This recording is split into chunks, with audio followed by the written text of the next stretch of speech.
Hello, everyone. My name is Kanan, and I'm going to be doing a presentation on stress and how to relieve stress, different ways to relieve stress, and basically just overall relaxation techniques and things like that. Um, I do want to say that doing my research, I did find out some information that I didn't know. Very first, I want to say that each person over the years are becoming more and more stressed out. Basically, 63% of Americans are stressed out. Most of them are stressed out about the basic, with some of the political aspirations, some of the climate of the future, climate of the country. 62% of people stress about money. That's one thing that everybody can relate to, and everybody can say, what's the next bill going to be paid, or whatever the case is. Also, and then 61% of people stress about work. That's a lot of people. And what they do is they stress, eat, drink, whatever the case it may be. One thing that stresses people out a lot is basically driving to work every day. Everyone has to do it. Everyone has bills. Everyone has jobs. And the one thing about stress is it puts stress on the body. Natural stress is good, things like that, because it puts the body in a fight or flight thought process. Back in caveman times, fight or flight, it really meant are you going to die or are you going to live? Now, days like that, it's not necessarily a life or death situation. Now, what it does is when your body is in a constant state of stress or a constant state of fight or flight, what it does is it puts stress on the body. And what it does, the body takes energy from one aspect and puts it towards putting that adrenaline and pumping that blood throughout the body. So what it can do is it puts stress on the body. So what it does is it affects heart, it affects your breathing, it affects your heart, things like that. So that's why people who are stressed out and in that fight or flight, they a lot of times have trouble breathing because that energy is being put towards other areas of the body. Also, what a lot of people don't know, again, I didn't know this until my time doing this, is stress uh, puts pressure and changes your body mentally.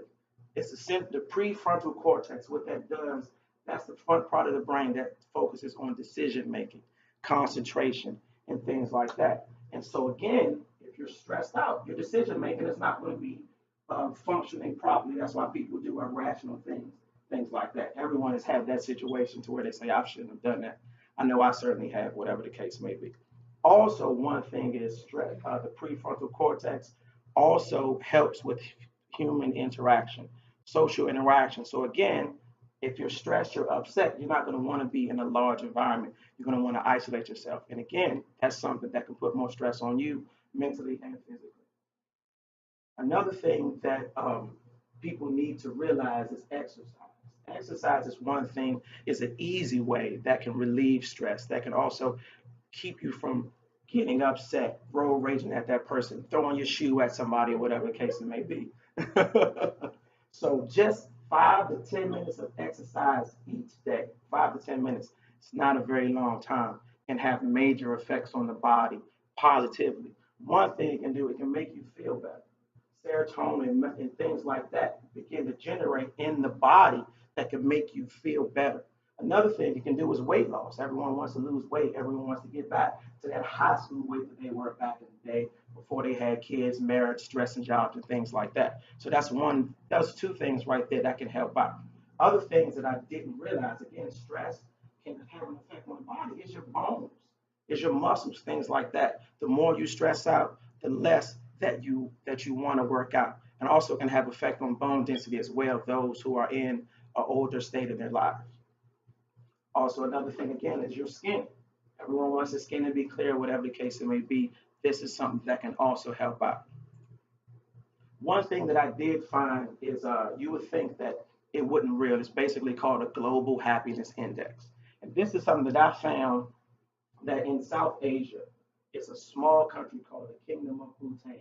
And they developed this. They don't have something called the gross domestic product index. They don't worry about, they don't have a high stake in how much you're making or how much the country is making, things like that. They want to focus on how people are happy. So if you lower your stress levels just by relaxing, meditating, things like that, and also exercising. And one more thing that we may do as a country is adopt the global stress, the global happiness index. Because what it is in the kingdom of Bhutan, that is one of the first countries in South Asia that is the least corrupt country as of 2016. I know the United States cannot say that. Another one is the second per capita in income. Again, that's very good because people are happier. When people are happier, they want to make more money, whatever the case it may be. In conclusion, I want to say that making small changes in our lives can have a lasting effect. A lasting effect, relaxing, meditation, and things like that as well. I just want to say thank you for listening.